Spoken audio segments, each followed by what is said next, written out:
So ito lang po yung konting tip doon sa mga nag-upgrade ng kanilang mga CO2 airgun, especially doon sa mga pin type ang gamit.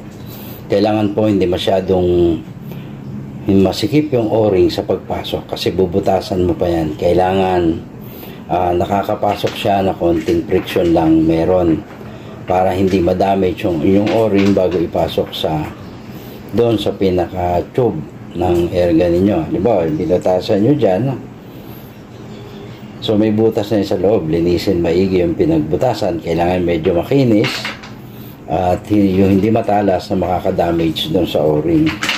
So ito naman yung offset, yan, may dalawang o-ring yan. Hindi dapat masikip siya dito sa loob.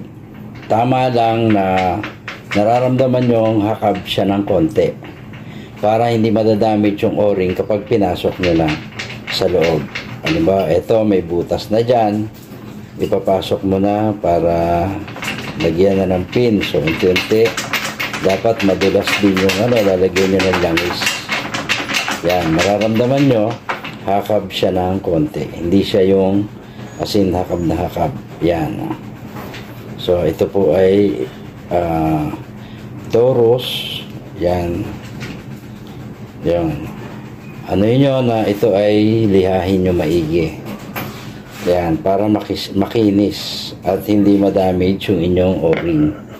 Yan. Ito nga po ay medyo magaspang pa eh. Kaya papalitan natin ulit itong o-ring bago natin ito ibigay. Pero kahit di naman yung palitan, wala namang problema. Pero papalitan natin yan kasi magaspang pa po ito.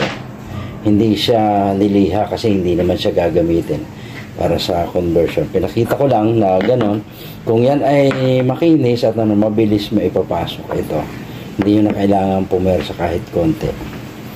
So yun lang po ang konting tip para doon sa mga nag-upgrade, especially doon sa mga pin type. Yan, kagaya niyan, may butas na nga siya. Itatapat na lang ganon para makapagbutas kayo kung saan nyo patatamaan yung mga butas.